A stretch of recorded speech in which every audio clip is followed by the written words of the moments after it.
Good morning. I have just finished taking some photos, and that's all for today's video clip.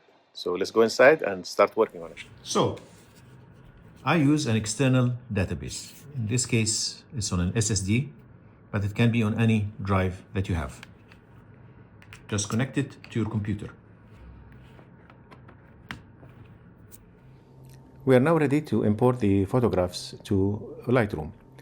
As you've seen, I have an external drive which has the database and has actually the actual photographs. This is useful when I'm transferring and working onto a different machine. We open and it's the database under YouTube tutorials, and this is the database YouTube tutorials, and I have all the photographs under all photos. I have some already in the database, and this new photos is a empty folder to which I import. This is the way I work.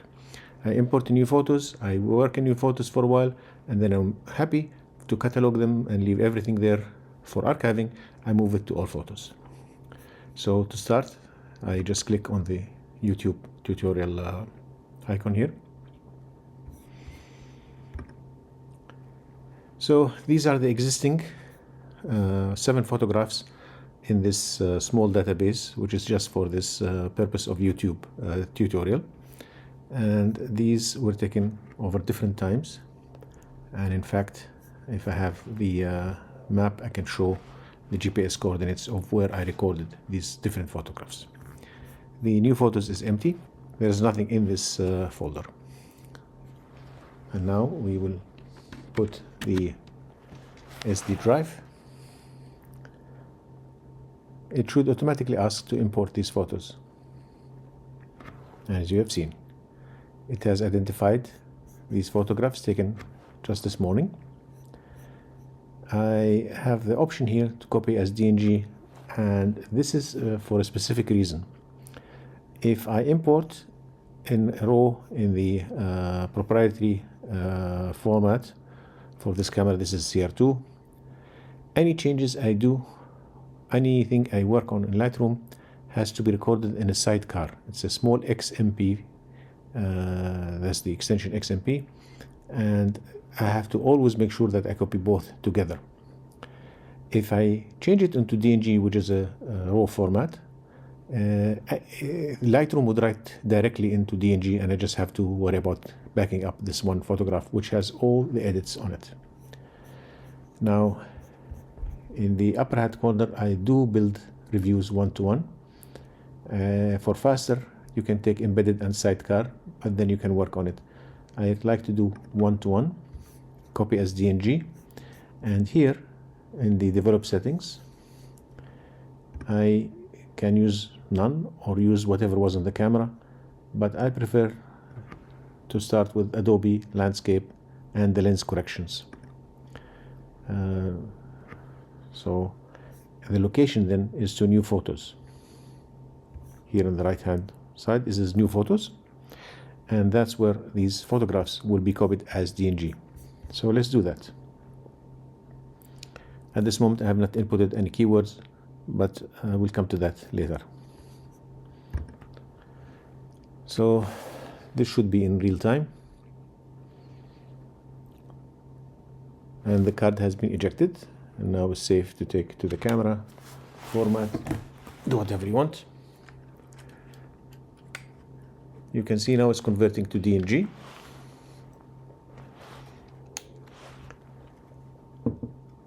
And when it's done, it's building the one-to-one previews. So in fact, if you have lots of photographs, you can just put this and go do something else and then come back when it's ready for your edits. Now you can, like I said, you can have just a standard or the sidecar, but I like to take the full preview even at this stage. This would be different if I have taken hundreds and thousands of photographs, let's say at an event. Then I wouldn't do it this way. I'll do something faster. But for the most of my photographs, I'll just copy to DNG directly and have the one-to-one preview. So now these are in the new photos. and I will work with them there. And let's say this is the flow. Before editing, I want to see if I want to keep the photographs or not. And for this, I use the star system here. You have 1, 2, 3, 4, 5 stars. This can be up to you, or you can use colors or whatever. But I prefer to use the stars. If I'm not sure about a photograph, if I may keep it or not, I'll give it a 1. In this case, I think I will keep this one, so I'll give it at least a 2. The next one, these are duplicates. I don't like this one, so immediately I reject it by pressing X. This is rejected. This is the only one, so I'm keeping this one. 2. There are 3. I don't like the first one. I don't like the last one. So this is the one I'm keeping, and I give it a 2. Now here, I think the first one and the second one I get rid of. Then these 3, they're almost the same. Take the first one and reject the last 2. These photographs now are in the database. The location is in new photos. Remember, move photographs only within the database. If you move them outside, like in the file manager or Finder in Mac, you will not find them in the Lightroom catalog, and then you have to relocate them. But when I'm done editing and I'm happy with them, I will move them to all photos. So in this view, there's a shortcut, Command back, and you delete these 6 rejected master photos. There's an option just to remove them from Lightroom or delete them from the desk. I always delete from the desk in this case. I don't want to see these photographs again. Now, you can do your editing, but that's a whole different story. Let's just edit the last one, because it's a bit dark. Let's go to develop, and sometimes just hitting the auto could help. This gave the grayscale in the middle, but I want to go the shadows in the middle. I want to see, yeah, a little bit there. The highlights, maybe bring it down a little bit, even the whites. And let's play with the contrast. And I'm happy with this. And this is 2. So you can also put GPS coordinates. Let's see the map. And let's say, where was I? Let's say I was in Dono Park. That's the Dono Park, and the roses are somewhere here in this area. And they happen to be the same flower bed, so somewhere here. So I have a database where the photographs were taken, and that's why I like to use Lightroom, not just the editing and not just for the GPS. Now here I want to say what it is, so I say it's a rose. Now second one is also a rose, third is also a rose, the fourth one, that's not a rose, that's a bulb, that's not a light bulb. And the fourth, this is a branch, it's a broken branch. Now all of these were taken in Dono Park, so I can just,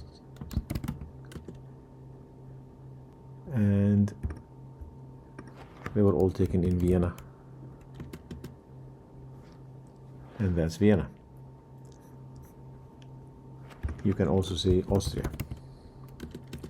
And in fact, you can organize Lightroom, the keywords, that you put Dono Park under Vienna and put Vienna under Austria. So all I have to do then is to select Dono Park, and Vienna and Austria will be selected for me automatically. The same catalog, all photographs, although they are sitting in 2 different places. And the ones I just imported, I would like to give them a second keyword or an additional keyword, I say this is YouTube tutorial, and that's it. In this way, they all got the same keyword. If you look here, they all have Austria, one has branch, bulb, they all have Donau Park, they all have Vienna, and they all have YouTube tutorial. I have here also now a chance to create a collection, but first let's move them to their final destination. And I said move within Lightroom itself. So take all of these and put them in their all photos. So new photos is clean, and these are all the photographs. So what do we have here? If you concentrate on the right side, I have animals: Austria, bat, bird, Eurasian, sparrowhawk. That's the name of this, which is kind of a falcon. And PX500 because I shared it a long time ago into the site PX500. These pelicans in the Danube Delta, and that one time was on Facebook, which is long time ago. This is on Leinster Tiergarten, and there you can see there's a little mouse being carried off by this kestrel. This is inside the Stephansdom, candles, objects, a gentleman running in the Vienna City Marathon in 2022. And this is a Christmas market. It's a bit dark. Let's see what we can do with this one. Just auto what it does, bring out the shadows a little bit, the blacks as well, and maybe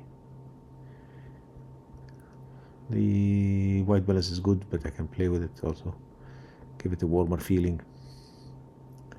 And that's it. This is in Romania, and okay, if I look at the details here, it was shot 1/2000, the ISO was 1600. Now if you look here, there's a lot of noise, but that also can be cleaned up in Lightroom. And although it's really necessary, on the screen you cannot see it. Even if I printed a large side, it will not appear, but I'm also able to clean it in Lightroom. So I ask for denoise. This is the new AI. He estimates 20 seconds. Let's see if it's there or not.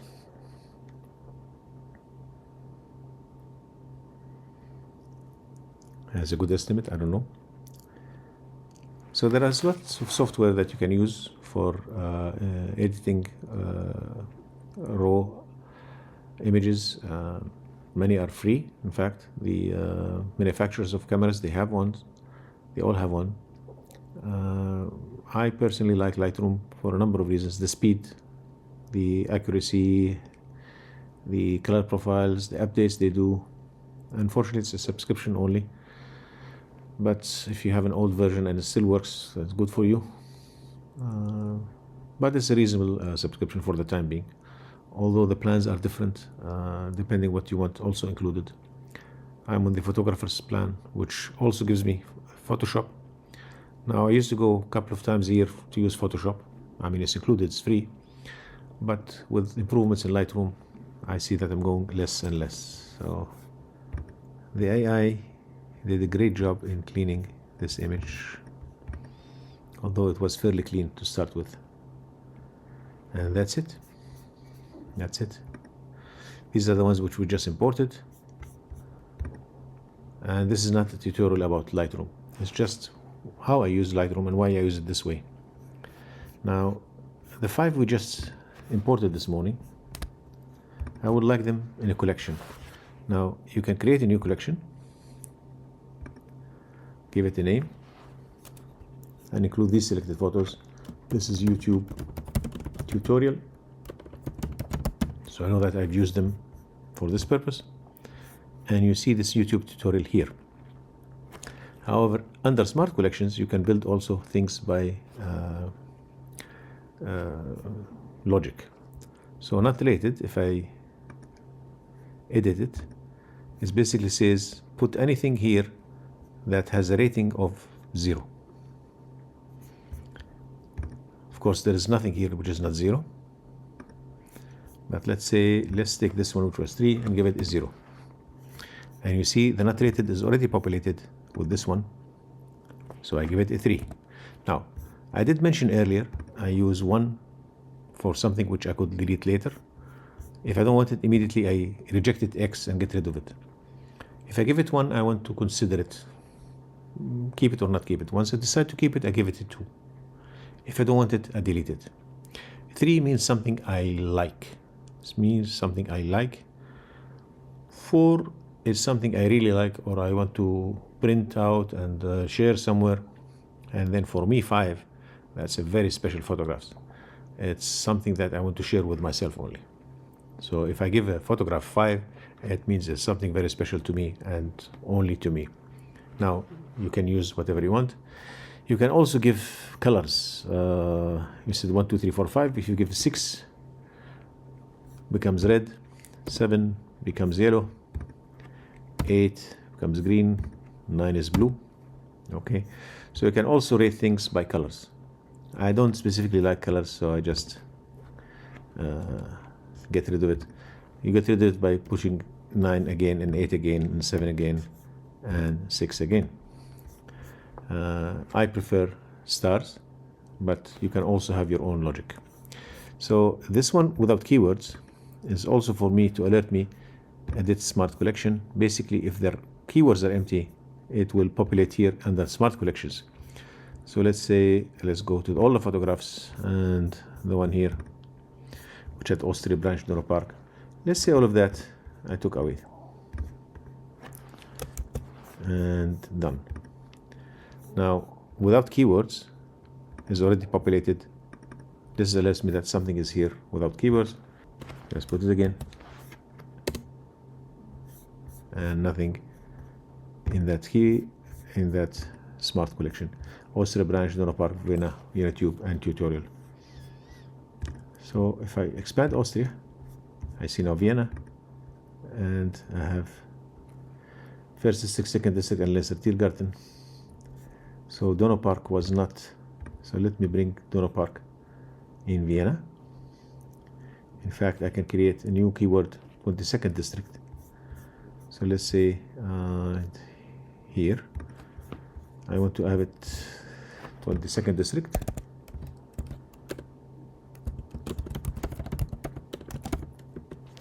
And now I bring 22nd district to Vienna, and I bring Donau Park to 22nd district.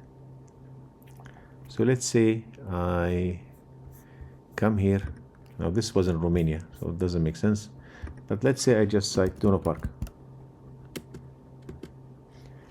And if I see the keywords and containing keywords, you see 22nd district and Austria and Vienna have been added because I added the word Donau Park. If I remove Donau Park, it also removes the ones that were added automatically. So I like this software. It makes my life easy, and I tried other alternatives from paid to free, and I couldn't find something for me that does the job. It's not just the editing. The editing can be done. I don't do heavy edits anyway to start with. I try to get it right in camera, like all photographers claim. But I really don't do heavy editing. But the cataloging for me is important. Now, this is not my real database. I have a large number of photographs in my real database, but it's in the same way. It's on an external drive, and unplug it and go with it. And if I use on a different machine, my subscription allows 2 machines at the same time, although I'm the same person, so I cannot use 2 machines at the same time. But if I happen to be somewhere else at a friend's house, I want to use their computer, I can log out from one of the machines and log in there and what have you. So it's easy to work somewhere else. And my backup strategy is this. I keep everything under new photos, not like I did today. I moved them just to show you that you have to move within the application. If you do it outside the application, it's going to be problematic. And what I do at the end of every week, I just copy the folder new photos to an external drive and then move everything to all photos. Then every month I copy the whole thing to another external drive, and every 6 months I do backup of everything completely to a large external hard drive, which is slower, but let it take time.